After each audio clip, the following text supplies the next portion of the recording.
В эфире «Большая игра». Сейчас мы будем говорить с министром иностранных дел Абхазии Иналом Ардзинба. Господин министр, добро пожаловать. Спасибо, что вы нашли время.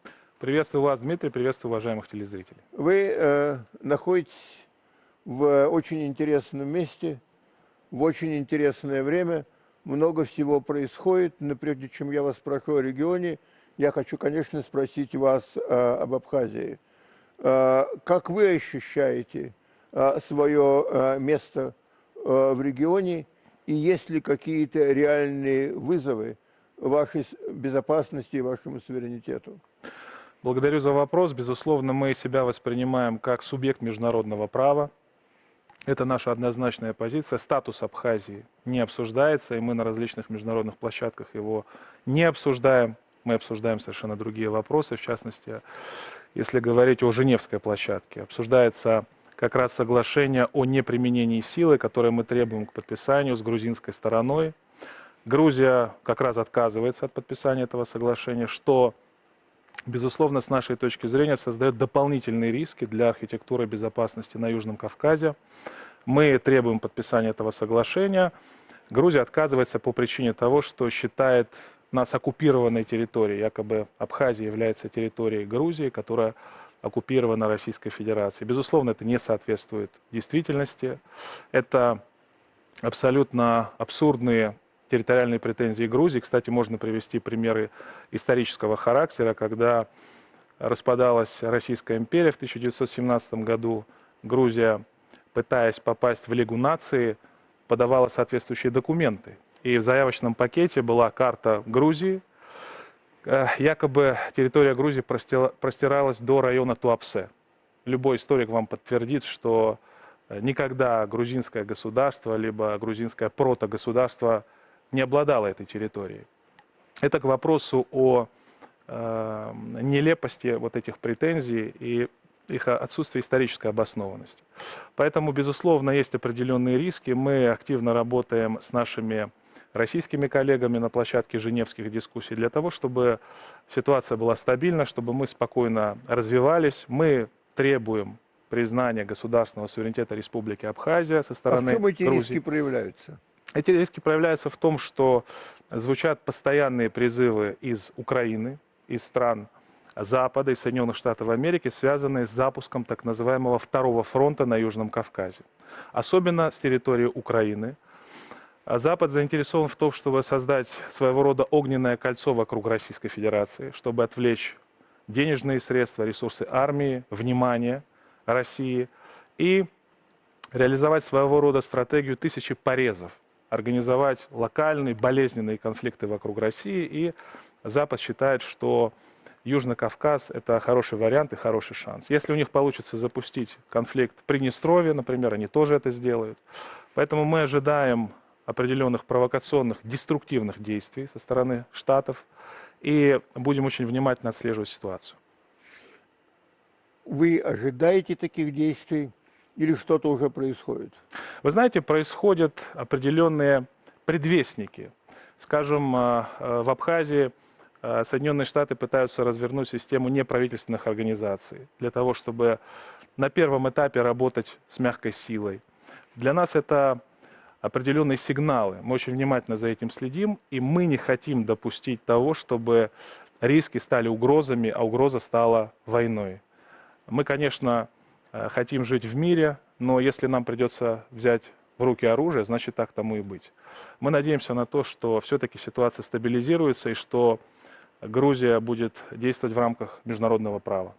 А вот эти некоммерческие организации, как активны они в Абхазии, до какой степени они контролируются коллективным Западом и Грузией? Вы знаете, они достаточно активны, они находятся на стадии проведения гуманитарных мероприятий, как это было на Украине, когда на первом этапе НПО используется для создания некоего благообразного образа, для расширения сети контактов, для привлечения к работе блогеров, журналистов, общественных деятелей, политиков, а затем уже работа переходит к более радикальным акциям прямого действия. Это то, что было на Украине, то, что мы видели в Киеве. Поэтому мы не хотим допустить расширения контактной базы, мы не хотим допустить перехода к радикальным действиям. Пока мы находимся на, скажем так, подготовительном этапе с точки зрения Штатов, но, безусловно, наше ведомство, Министерство иностранных дел Республики Абхазия, в рамках своей компетенции будет отслеживать, осуществлять мониторинг работы НПО для того, чтобы не допустить определенных радикализаций в нашем регионе.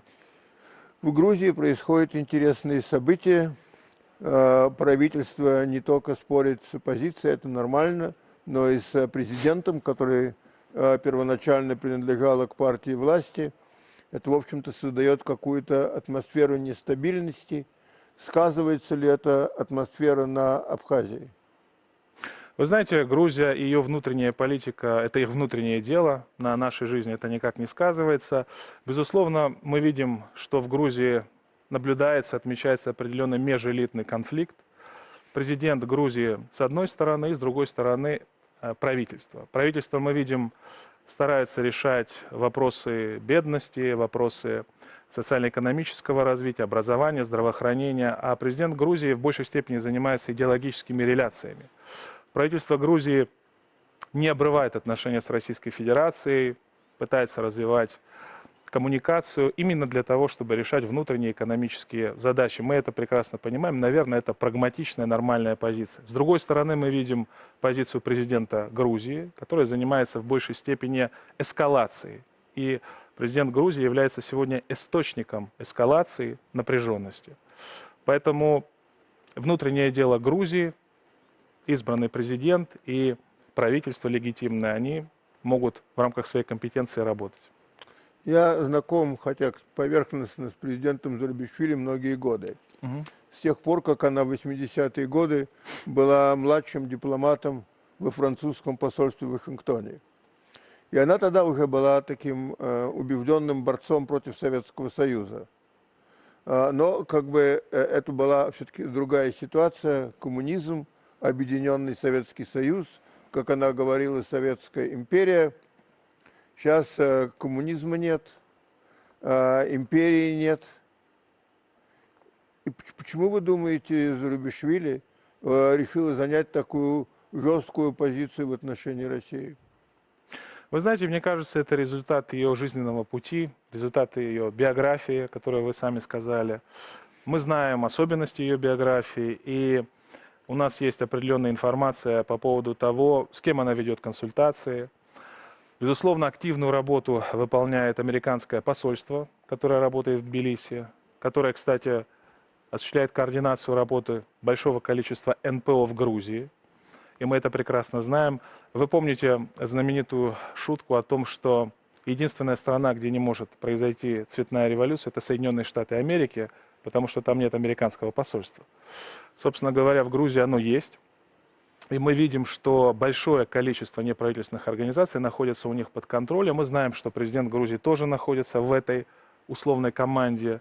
И к чему это приведет, мы надеемся, что ситуация будет развиваться стабильно, хотя определенные негативные сигналы были совсем недавно в ходе рассмотрения парламентом законопроекта о прозрачности НПО. Мы помним, что парламент его вынес, затем он был снят с повестки, и мы видим, что НПО очень активны, и, честно говоря, это в определенной степени напоминает украинский сценарий, когда создается критическая масса общественных деятелей, журналистов, блогеров, которые высказывают определенные антироссийские позиции. Но мы надеемся, что ситуация будет развиваться в рамках правового поля. В Абхазии, конечно, нет американского посольства.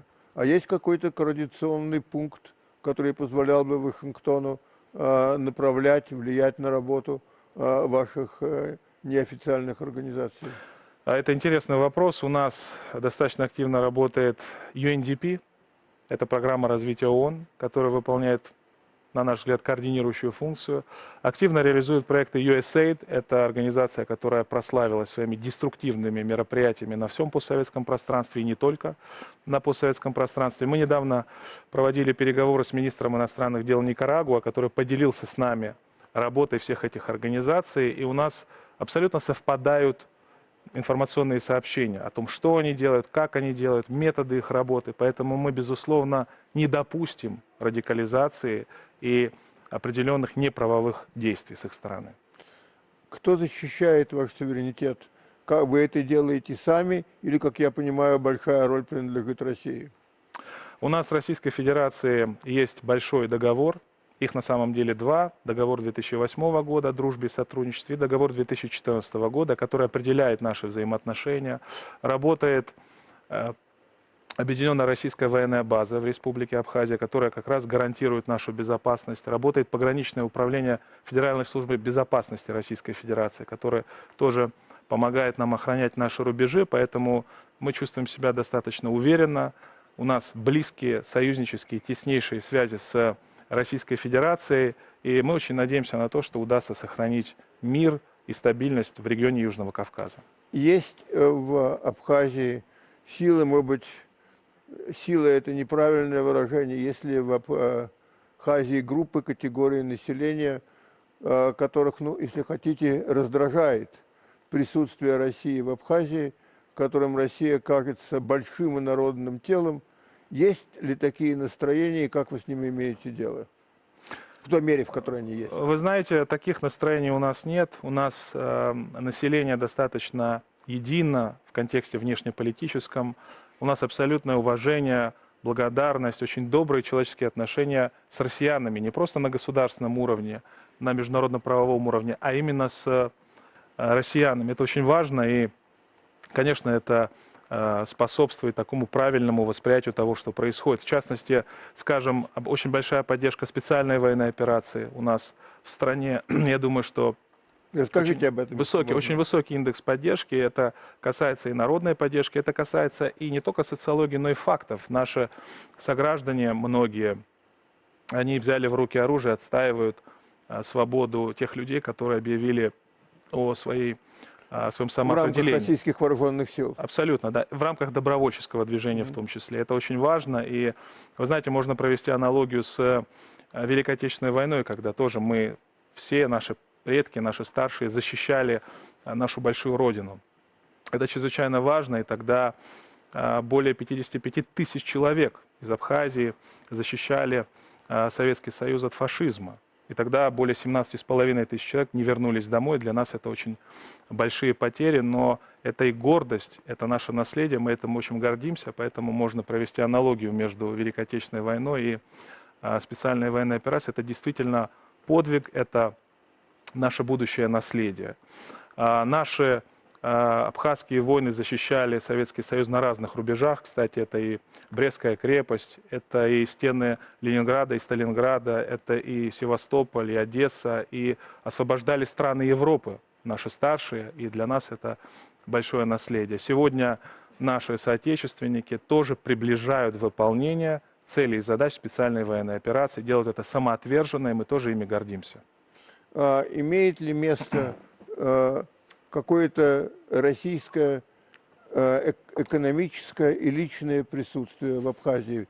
Приезжают люди, становятся, если можно так выразиться, гражданами Абхазии, и происходит ли это, и как вы к этому относитесь? Из Российской Федерации приезжают туристы. Они находятся в Республике Абхазия определенный период времени, затем уже возвращаются в Российскую Федерацию. Это на самом деле очень важный источник доходной части бюджета Республики Абхазия. Мы это полностью поддерживаем, и мы ожидаем рекордное количество туристов в этом году. В прошлом году было тоже достаточное количество туристов. Это все наше место в международном разделении труда. Абхазия – это республика процветающая, которая может предложить гостям из разных стран мира свой рекреационный туристический комплекс. Вы знаете, что в советское время Абхазию называли «всесоюзная здравница». И мы хотим снова подтвердить этот важный статус. Конечно, есть у нас проблема международного признания, которая возникла после войны 92-93 года, когда Грузия осуществила вооруженную агрессию против нашей республики. Через 2 недели после принятия Грузии в Организацию Объединенных Наций это произошло. Порядка 2000 так называемых гвардейцев вторглись в Абхазию, и наш народ героическим образом отстоял свою государственность. И мы, конечно, требуем признания государственного суверенитета Республики Абхазия, прежде всего от Грузии. Я хочу вспомнить 21 мая 1921 года, когда грузинский революционный комитет, то есть официальный орган власти, признал Абхазскую Советскую Социалистическую Республику. То есть в истории уже были прецеденты, когда Грузия официально признавала Абхазию. И мы уверены в том, что в новых исторических реалиях это обязательно произойдет, потому что это неизбежно и нет другого выхода из этой ситуации. Есть ли какие-то у вас неофициальные контакты, диалог с Грузией, которые были бы достаточно существенны, чтобы вы считали нужным их упомянуть?